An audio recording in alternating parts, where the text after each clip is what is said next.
Some bikes are fancy, some bikes meet the purpose. Considering your budget, you first need to decide the brand, then the model. In fact, look plays a big role here. আর আজকে Yamaha FZS version 4 এই বাইকটার একটা review করার জন্য আসলাম। এই বাইকটা আসলে কেমন, এই বাইকটা রিভিউ করতে গেলে প্রথমে আমি একটা বিষয় নিয়ে কথা বলতে চাই, সেটা হচ্ছে পালসার। পালসার একটা সময় মার্কেটে রাজত্ব করছে।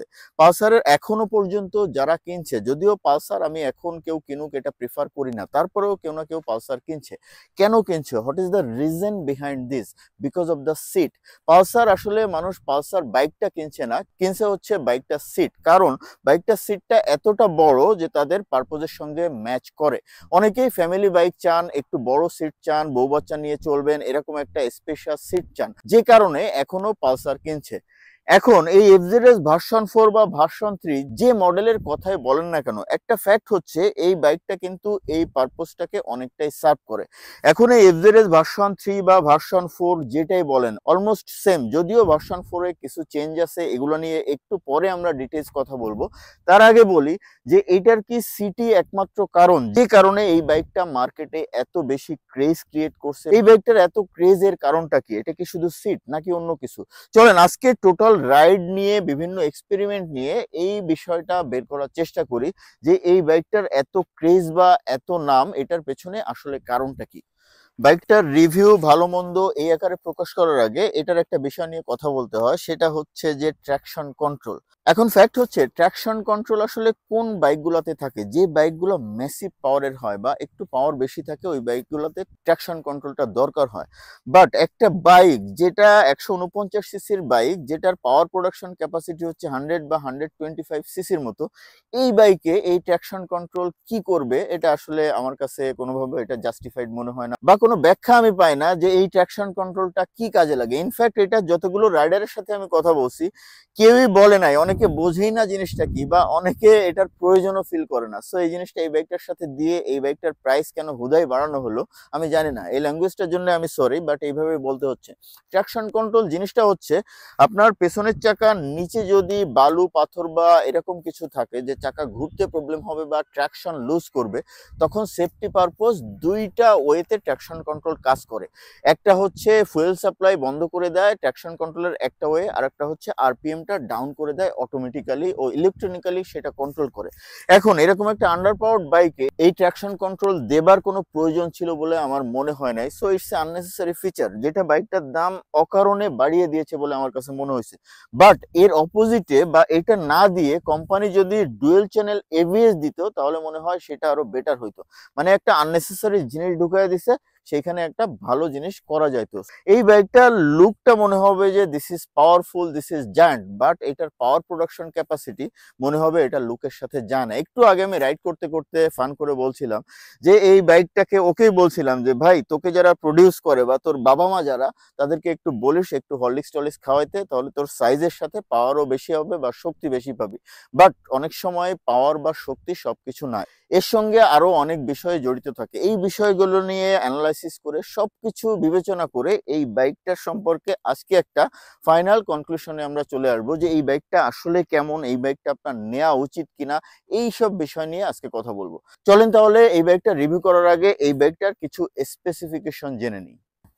প্রথমে ইঞ্জিন নিয়ে কথা বলি। ইয়ামাহা এফজেডএস ভার্সন 4 এটার টোটাল সিসি হচ্ছে 149, আর এটার ইঞ্জিন টাইপ হচ্ছে single cylinder 4 stroke 2 valve air cooled engine, আর অবশ্যই ফুয়েল ইনজেক্টেড ইঞ্জিন। এই বাইকটার পাওয়ার প্রোডাকশন ক্যাপাসিটি হচ্ছে 12.4 পিএস বা 12.23 বিএসপি, আর এই বাইকটার টর্ক হচ্ছে 13.3 নিউটন মিটার। এবার টায়ার প্রোফাইলের কথা বলি। এটার ফ্রন্টে ইউজ করা হয়েছে 100/80 সেকশনের টায়ার, আর রিয়ারে ইউজ করা হয়েছে 140/60 সেকশনের টায়ার। এবার ব্রেকিং প্রোফাইল নিয়ে কথা বলি। এটা হচ্ছে সিঙ্গেল চ্যানেল এবিএস এর বাইক, যদিও অনেকে ডুয়েল চ্যানেল এবিএস মনে করে, আমি জানি না তারা কি হিসাবে মনে করে। পেছনে যে এবিএস এর মতো সেন্সরটা আছে ওইটা হচ্ছে ট্র্যাকশন কন্ট্রোলের sensor, that is not ABS. আর এটার ফ্রন্টে যে ডিস্ক ইউজ করা হয়েছে সেটা হচ্ছে 282 মিলিমিটার, আর রিয়ারে যে ডিস্কটা ইউজ করা হয়েছে এটা হচ্ছে 220 মিলিমিটার। এবার সাসপেনশন প্রোফাইলের কথা বলি। ফ্রন্ট সাসপেনশন হচ্ছে 41 mm ডায়ামিটার টেলিস্কোপিক সাসপেনশন, আর রিয়ার সাসপেনশন হচ্ছে 7 স্টেপ অ্যাডজাস্টেবল মনোশক সাসপেনশন। আর এটার ফুয়েল ট্যাঙ্ক ক্যাপাসিটি হচ্ছে 13 লিটার। ডেফিনেটলি এফআই বাইক হওয়ার কারণে এটাতে কোনো রিজার্ভ সুইচ আপনারা পাবেন না। আর বাইকটার ওয়েট হচ্ছে মাত্র 136 কেজি। আর এটার ল্যাম্প সেটআপ নিয়ে যদি কথা বলি, হেডল্যাম্প হচ্ছে এলইডি হেডল্যাম্প, টেইল ল্যাম্প, সম্পূর্ণ লাইট সেটআপটাই হচ্ছে এলইডি সেটআপের। তাহলে চলেন ভালো খারাপে চলে যাই। প্রথমে বাইকটার কিছু খারাপ দিক বলি। যতটুকু যা পাইছি রাইড এক্সপিরিয়েন্সে, যতটুকু যা আমার রাইড এক্সপিরিয়েন্সে পাওয়া গেছে, আজকে একটু আগে কিছু ট্রায়াল দিলাম, ট্রায়ালগুলোর রেজাল্ট কি এগুলা নিয়েই এই ভালো খারাপ দিকগুলো সাজানো। প্রথমে খারাপ দিকের ভেতরে 1 নম্বর খারাপ দিক হচ্ছে এই বাইকটার পাওয়ার অ্যান্ড টর্ক, যেটা নিয়ে একটু আগে ইনফ্যাক্ট বারবারই এই কথাগুলো আসতেছে যে একটা 149 সিসির বাইক, এই বাইকটার আসলে পাওয়ার ফিগার মাত্র 12 পয়েন্ট সামথিং বিএসপি, এটা আসলে মেনে নেওয়া যায় না। বাইকটার পাওয়ার টর্ক টেস্ট করতে গিয়ে আমি 1 2 3 এই তিনটা গিয়ারে আমি টপ স্পিডটা চেক করি। চলেন আগে দেখি 1 2 3 গিয়ারে টপ স্পিড কত পাইলাম, তারপরে কথা বলতেছি।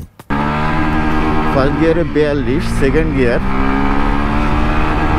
62 63, থার্ড গিয়ার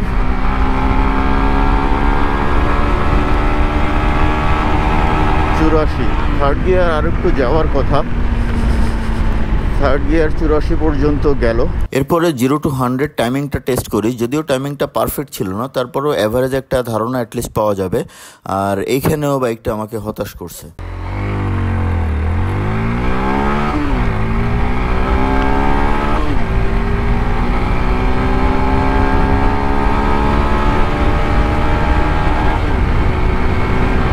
একটু লেট হবে।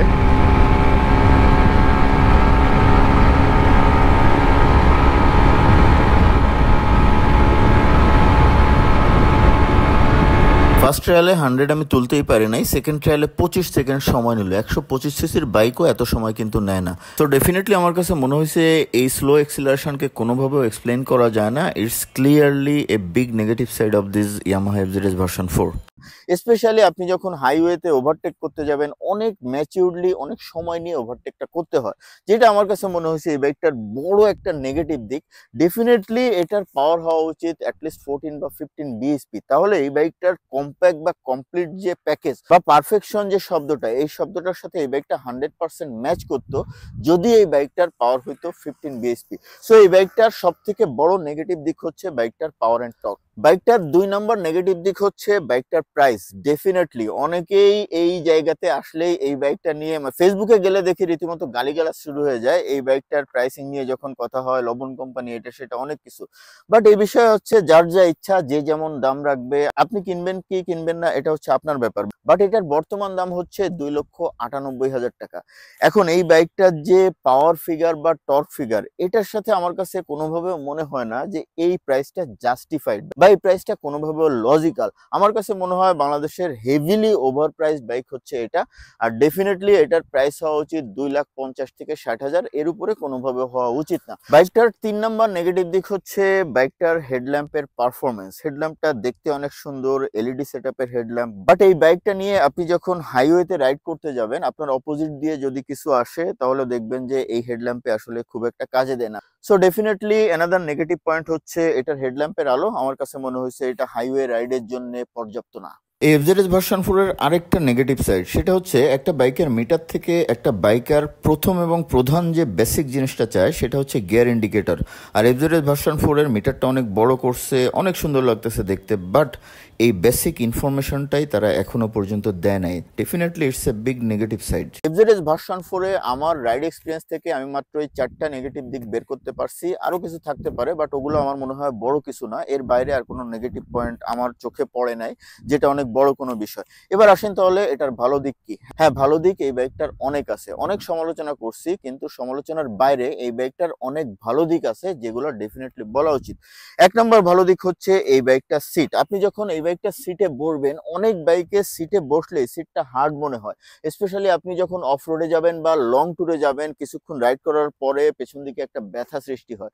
বাট ট্রাস্ট মি, এই বাইকটার সিট কুশনিংটা খুবই সফট। আপনি যখন রাইড করবেন, এই সিট কুশনিংটা সফট হওয়ার জন্য আপনি এক্সট্রা লেভেলের একটা কমফোর্ট পাবেন। বাইকটার 2 নম্বর ভালো দিক হচ্ছে এই বাইকটার রাইডিং পজিশন বা রাইডিং কমফোর্ট। আচ্ছা, রাইডিং কমফোর্ট নিয়ে যদি কথা বলি, রাইডিং কমফোর্ট এফজেড সিরিজ কিন্তু বিখ্যাত হচ্ছে কমফোর্টের জন্য।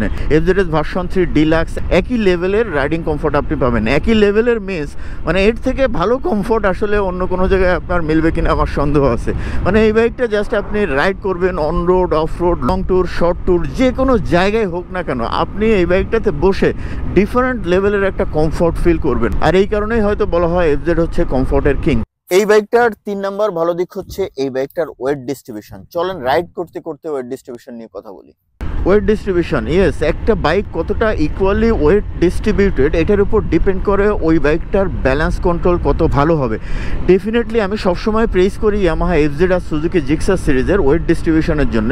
এফজেডএস ভার্সন 4 এই বাইকটার ওয়েট ডিস্ট্রিবিউশন এমন লেভেলের যে রীতিমতো আপনি এই বাইকটাতে যখন বসবেন, আপনি যদি খুব ভালো রাইডার নাও হন তাও আপনার মনে হবে যে হ্যাঁ এই বাইকটা রাইড করলে আপনি পড়বেন না। একটা বাইকের ওয়েট ডিস্ট্রিবিউশন বেসিক্যালি একটা বাইকারকে এক্সট্রা একটা কনফিডেন্স দেয়। কনফিডেন্সটা হচ্ছে যে এই বাইকটা তার জন্য সেফ। বাইকটার 4 নাম্বার পজিটিভ দিক, সব থেকে বড় যে পজিটিভ দিক সেটা হচ্ছে বাইকটার ব্রেকিং। ইনফ্যাক্ট আজকে বাইকটার ব্রেক টেস্ট করার আগে আমার ধারণা ছিল বাইকটা বোধহয় প্রিভিয়াস এফজেডএস ভার্সন 3 বা ভার্সন 3 ডিলাক্স ওই ভার্সনগুলোর মতোই ব্রেক পারফরমেন্স। বাট আমি যতগুলো ব্রেক টেস্ট করছি আমার লাইফে সব থেকে বেটার পারফরমেন্স ছিল হোন্ডা সিবিআর এ। 33 ফিটে দাঁড়াইছিল 60 স্পিডে। বাট এই বাইকটা এমন পারফরমেন্স করছে, এই বাইকটার আজকের এই ব্রেক পারফরমেন্সের পরে ডেফিনেটলি এইটা প্রমাণ হয় বা আমি বলতে বাধ্য হচ্ছি যে এটা পুরনো ভার্সনগুলোর মতো না, এটার ব্রেকিং আগের থেকে বেটার। চলেন আজকের ব্রেক টেস্টগুলো আগে দেখি, তারপরে কথা বলি। ব্রেক টেস্ট করার আগে এই বাইকটার আরেকটা ছোট্ট কুল সেফটি ফিচার আছে, এটা একটু বলে নিই। এটাতে side stand cut off feature আছে, এখন স্টার্টে আছে, দেখেন সাইড স্ট্যান্ড কিন্তু নামানো আছে। বাট আমি যদি এখন গিয়ার দিই তাহলে স্টার্টটা বন্ধ হয়ে যাবে। দেখেন গিয়ার দিই, স্টার্টটা বন্ধ হয়ে গেছে, হালকা একটু লাফ দিবে দিয়ে স্টার্টটা বন্ধ হয়ে যাবে। এটা one sort of safety feature বলা যেতে পারে।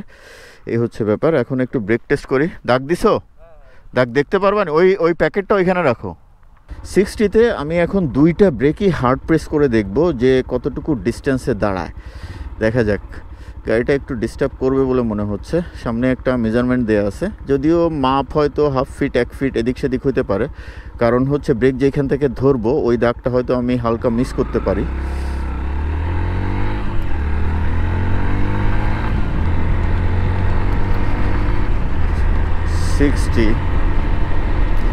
সিক্সটি স্পিডেই আছি।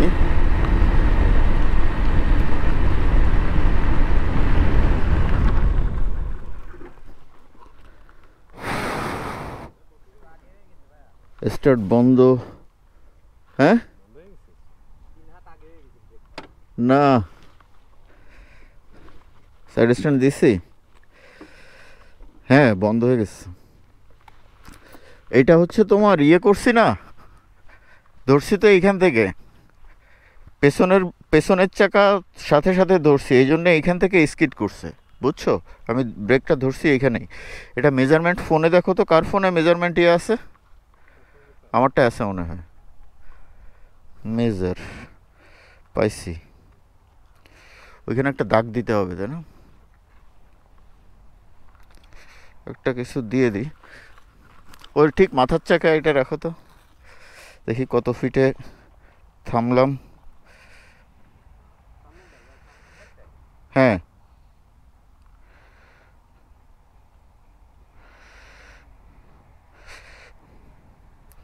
এখানে মিটারে দেখাচ্ছে।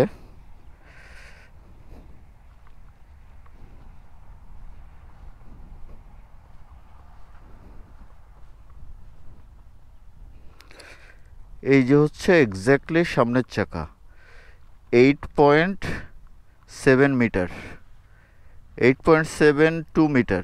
60তে ব্রেক ধরবো, আল্লাহ ভরসা। 60 দুই কম বেশি হইতে পারে।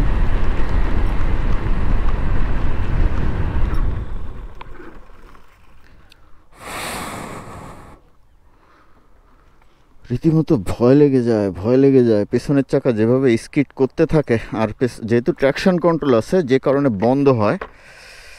একই দাঁড়া, এইখান থেকে মেপে পেছনে যাই, তাহলে হয়ে যাবে না। 1 ইঞ্চি বেশি ধরছি, এইমাত্র বলে আবার ভুলে গেলাম।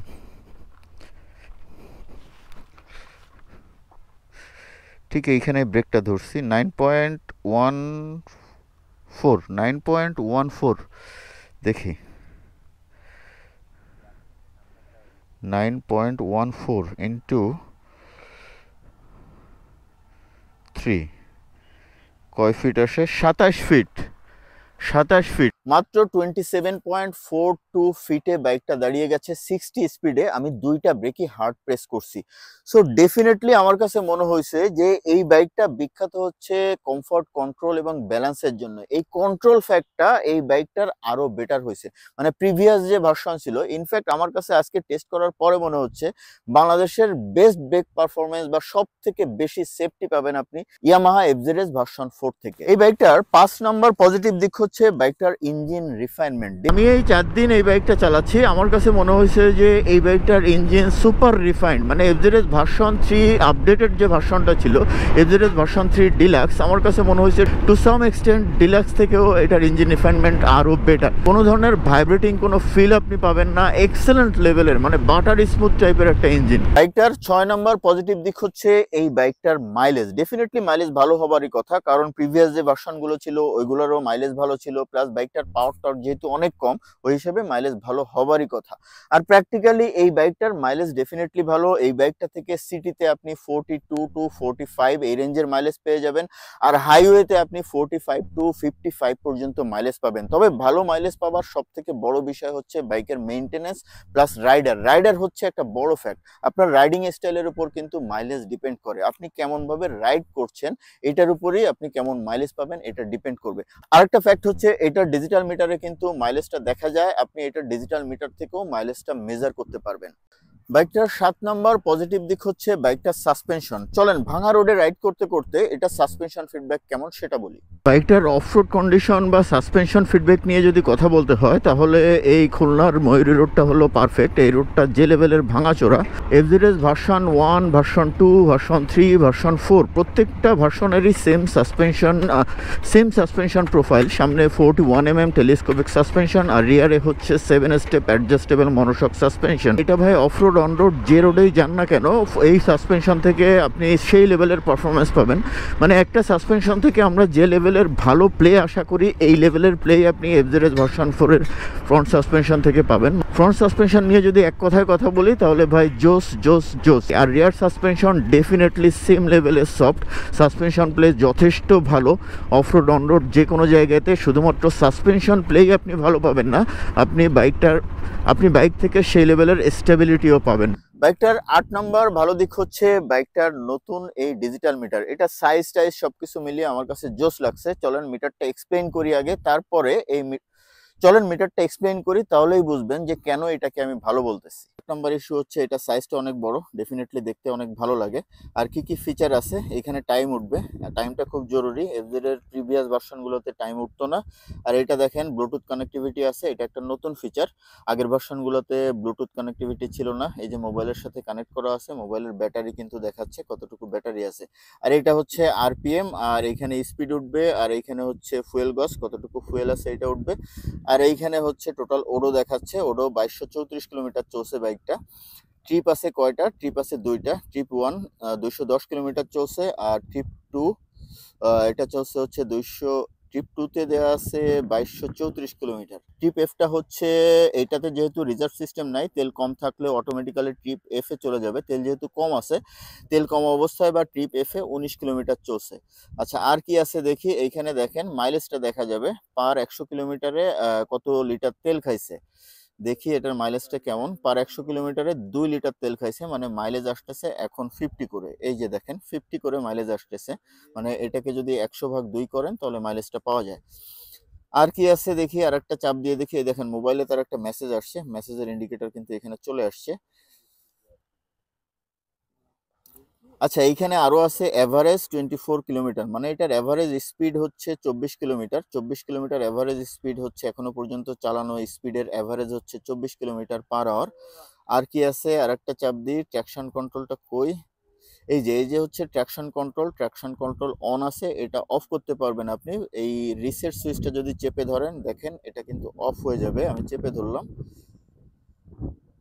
এই যে অফ হয়ে গেছে ট্র্যাকশন কন্ট্রোল। আবার যদি আপনি চাবিটা অফ করে অন করেন তাহলে ট্র্যাকশন কন্ট্রোল অটোমেটিক্যালি অন হয়ে যাবে। এই যে দেখেন এখন আবার ট্র্যাকশন কন্ট্রোলটা অন আছে, এই যে ট্র্যাকশন কন্ট্রোল উঠে আছে, ট্র্যাকশন কন্ট্রোল অন। সো এই হচ্ছে ফিচার, এই ছাড়া আর কোনো ফিচার নাই। আর ডেফিনেটলি গিয়ার ইন্ডিকেটরটা মিস করতেছি, এটা থাকলে ডেফিনেটলি ভালো হইতো। বাইকটার 9 নম্বর ভালো দিক হচ্ছে বাইকটার রিসেল ভ্যালু। ইয়ামাহা এফজেড এর প্রত্যেকটা সিরিজেরই রিসেল ভ্যালু ভালো। রিসেল ভ্যালু ডেফিনেটলি একটা বড় ফ্যাক্ট। একটা বাইক আমরা যখন কিনি কিছুদিন পরে বাইকটা বিক্রি করে নতুন কোনো মডেল কিনি বা আপডেট মডেল কিনি, আর বিক্রি করার সময় যদি দাম ভালো পাওয়া যায় ডেফিনেটলি ফাইন্যান্সিয়াল লসটা কম হয়। অনেক বাইকই আছে যেগুলো বাজারে ভালো মানের বাট রিসেল ভ্যালু ভালো না। তবে রিসেল ভ্যালু ভালো এটা ডিপেন্ড করে একটা কোম্পানির মার্কেটিং বা ব্র্যান্ডিং এগুলোর উপর। এর সঙ্গে বাইকের কোয়ালিটি তো ভালো হইতেই হবে।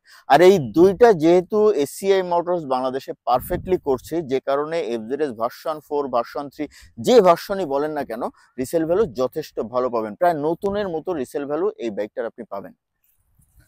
বাইকটার শেষ পজিটিভ দিক বা 10 নম্বর পজিটিভ দিক হচ্ছে এই বাইকটার spare parts and service facility. Definitely আমি এখনো পর্যন্ত বাংলাদেশে কোনো বাইকেরই অফিসিয়াল সার্ভিস পছন্দ করি না, কারণ অফিসিয়াল সার্ভিসগুলোতে বা সার্ভিস সেন্টারগুলোতে যখন যাবেন দেখবেন বাচ্চা বাচ্চা ছেলেকে দিয়ে এরকম আপনার যত্নের একটা মেশিন সার্ভিস করাচ্ছে। আর তাদের একটা টেন্ডেন্সি থাকে গেলেই ভাই একটা পার্টসে হালকা একটু প্রবলেম, তারপরেও চেঞ্জ করো চেঞ্জ করো চেঞ্জ করো, পারলে তো আপনার বাইকটাই চেঞ্জ করতে বলে, এরকম একটা অবস্থা। তারপরেও অন্যান্য কম্পিটিটর যারা আছে তাদের সাথে যদি তুলনা করি বাংলাদেশের সব থেকে আপডেটেড সার্ভিস সেন্টার হচ্ছে ইয়ামাহার। পার্টস পাতি বলেন বা সার্ভিস ট্রিটমেন্ট বলেন বা কাস্টমারকে কিভাবে কেয়ার করে, এই সব কিছু যদি অন্যদের সাথে তুলনা করা হয় আমার কাছে মনে হয় যে বাংলাদেশের সব থেকে ভালো অফিসিয়াল সার্ভিস সেন্টার হচ্ছে ইয়ামাহার। ডেফিনেটলি এটা ইয়ামাহা এফজেডএস ভার্সন 4 বা যে কোনো মডেলের জন্য অন্যতম একটা পজিটিভ দিক। এখন একটু এই বাইকটার কম্পিটিশন নিয়ে কথা বলি। এই বাইকটার এত হাইপ, এত কন্ট্রোভার্সিও এই বাইকটা নিয়ে, ওভার প্রাইসড হাবিজাবি অনেক কিছু, এই বাইক নিয়ে কেউ ভালো কথা বললেই তাকে দালাল বলে, এই টাইপের, যদিও ম্যাক্সিমাম ব্লগার দালালই করে, তারপরেও এই বাইকটা তো ডেফিনেটলি ভালো বাইক, প্রশংসা করা যাইতেই পারে। এই বাইকটার আসলে অল্টারনেটিভ কি? ডেফিনেটলি এই বাইকটার পারফেক্ট কোনো অল্টারনেটিভ কিন্তু নাই। ধরেন এই সেগমেন্টে আপনি যদি বলেন বা এই টাইপের পারপোজ আপনার ফিল করবে এরকম বাইকের কথা যদি চিন্তা করেন, হিরো থ্রিলার 4বি আছে, অ্যাপাচি আরটিআর 4বি আছে, হোন্ডা হর্নেট আছে, হোন্ডা হর্নেট 2 আছে, হোন্ডা এক্সব্লেড আছে, সুজুকি জিক্সার আছে, পালসার আছে, জিক্সার এসএফ আছে। বাট সবগুলোর সঙ্গে যদি আপনি কম্পেয়ার করেন তাহলে রাইডিং কমফর্ট প্লাস স্পেশালি এই পিলিয়ন কমফর্ট বা সিট কমফর্ট, এইখানে গিয়ে কিন্তু এর কম্পিটিটর প্রত্যেকটা বাইকই পিছায় পড়ে। আর এই জায়গাতে এসে এফজেডএস ভার্সন 4 অনেকের পছন্দের 1 নম্বর তালিকায় চলে যায়। সো কম্পিটিটর অ্যানালাইসিস যদি করেন তাহলে ডেফিনেটলি দেখবেন এই সিটটা অনেক বড় একটা রোল প্লে করে এই বাইকটা চুজ করার ক্ষেত্রে। এখন তাহলে কনক্লুশনটা নেই, ডিসিশনটা আসলে কি হইতে পারে? এই বাইকটা আপনি কিনবেন কি কিনবেন না, কেনা উচিত কি উচিত না, আসলে এটা আপনার ব্যাপার। আপনি কিনবেন কি কিনবেন না এটা তো ভাই আপনার ব্যাপার, আপনার টাকা, আপনার পছন্দ হলে আপনার প্রয়োজনের সাথে গেলে আপনি বাইকটা কিনবেন, আদারওয়াইজ আপনি বাইকটা কিনবেন না। তবে ফ্যাক্ট হচ্ছে আমাদের কাছে এর থেকে বেটার কোনো অল্টারনেটিভ ভালো কোনো কোম্পানি নিয়ে আসতে পারতেছে না। যেমন ধরেন সুজুকি বা হোন্ডা, এরা যে বাইকগুলো নিয়ে আসতেছে এরা কিন্তু এরকম সিটিং স্ট্রাকচার নিয়ে আসতে পারতেছে না। সো এখানে কিন্তু আমরা বাধ্য হচ্ছি এই সিটের জন্যই এই বাইকটা চয়েস করতে। অনেকের পাওয়ার পছন্দ বাট পাওয়ারের থেকে তাদের আসলে কমফর্ট বা সিটিং পজিশনটা আরো বেশি জরুরি, কেননা অনেকেই হচ্ছে পিলিয়ন নিয়ে রাইড করেন রেগুলার, অনেকের বউ বাচ্চা থাকে, সেক্ষেত্রে এই বাইকটার বাইরে তারা চিন্তা করতে পারেই না।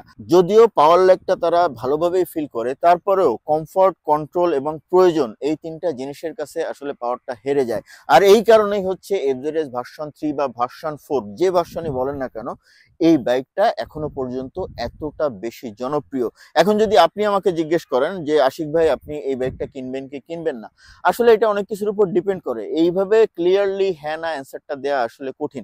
আপনি যদি মনে করেন আপনার প্রয়োজনের সাথে এই বাইকটা ম্যাচ করছে এবং আপনার কাছে যথেষ্ট টাকা আছে, বাইকটার পাওয়ারটা আপনি স্যাক্রিফাইস করতে পারবেন, আপনার কমফর্ট কন্ট্রোলটা আরো বেশি জরুরি এবং আপনার কাছে বাজেট কোনো বিষয় না, ওভার প্রাইস যাই হোক না কেন কোনো সমস্যা না, আমার প্রয়োজন যদি মেটাইতে পারে আমি এই বাইকটা কিনবো, তাহলে এই বাইকটা ডেফিনেটলি আপনি কিনতে পারেন। আর আপনি যদি মনে করেন আপনার কমফর্ট কন্ট্রোল থেকে আপনার আসলে পাওয়ারটা বেশি দরকার, আপনি পাওয়ারটা বেশি এনজয় করেন এবং ওভার প্রাইস কোনো জিনিস আপনি কিনবেন না, অ্যাভয়েড করবেন, সেক্ষেত্রে ডেফিনেটলি আপনি এই বাইক কিনবেন না, অন্য কোনো অল্টারনেটিভে আপনি চলে যাবেন। মার্কেটে অনেক অল্টারনেটিভই আছে বাট পারপোজটা হচ্ছে বড় ফ্যাক্ট। ওকে, ডিসিশন তো দিয়ে দিলাম, এখন ডিসিশন একটা লোক কিন্তু আমার আগেই নিয়ে নিয়েছে এই বাইকটা কেনার জন্য। জন্য। ও হচ্ছে রাজু, আমাদের ছোট ভাই রাজু। এর আগে কোন বাইকটা চালাইতেন আপনি? এর আগে ভার্সন 3 চালাইছি, ভার্সন 3, তার আগে? তার আগে ভার্সন 2 ও চালানো মানে আছে। সে কিন্তু এফজেড এর একজন ফ্যান বলা যায়, যে কারণে এফজেড এই আছে। জি। আচ্ছা, এফজেড এর ভার্সন 4 ছাড়া অনেক বাইকই ছিল, যেমন হোন্ডা হর্নেট 2, তারপরে হিরো থ্রিলার 4V, যেগুলো অনেক পাওয়ারফুল এবং আমার কাছে মনে হয়েছে একেবারে খারাপ না। সো ওগুলোতে তো অনেক পাওয়ার, পালসার N160 ছিল অনেক পাওয়ারফুল, বাট ওগুলো বাদ দিয়ে পাওয়ার স্যাক্রিফাইস করে পাওয়ারলেস একটা বাইক নেওয়ার কারণটা কি? আসলে আমার বাজেট যেটা ছিল 3 লাখের মধ্যে, 3 লাখের মধ্যে একটা বেস্ট বাইক যেটা মনে হয়েছে হ্যাঁ, আমার কাছে এফজেডই মনে হয়েছে। অন্যান্য বাইকগুলো আমি শুনছি, আমি যদিও চালাই নাই, বাট দেখছি যে এগুলো কিছুদিন পর পর একটু ঝাঁঝরা ঝাঁঝরা টাইপ হয়ে যায়, এই জন্য মানে আমি। বিল্ড কোয়ালিটি নিয়ে হ্যাঁ। যথেষ্ট কোশ্চেন আছে। আর যেহেতু প্রিভিয়াসলি তুমি অন্য বাইকগুলো এক্সপিরিয়েন্স করছো, তোমার কাছে মনে হয়েছে যে না, এটা আমার কাছে রিলায়েবল, এটাই আমি কিনি, এটাই তো? আচ্ছা, পাওয়ার নিয়ে কোনো ইস্যু পাওয়ার আছে? আসলে আমি ওইভাবে জোরে টানাটানি হয় না, আমি জাস্ট নর্মাল সিটি বাইকার হিসাবে। নর্মাল সিটিতে কমিউটিং করো, হ্যাঁ, এই যে জন্য। কারণে পাওয়ারটা ওইভাবে প্রয়োজনটা ফিল করো না। প্রাইসিং নিয়ে যেহেতু তোমার অবশ্য বাজেট কোনো ইস্যু নাই, বাট ম্যাক্সিমাম লোকেরই আসলে এটা নিয়ে কন্ট্রোভার্সি হচ্ছে, ভাই ওভার প্রাইস। তোমার কি প্রাইস মনে হয় যে আসলে প্রাইসিংটা কি ওভার ঠিক হয়ে আছে? গেছে।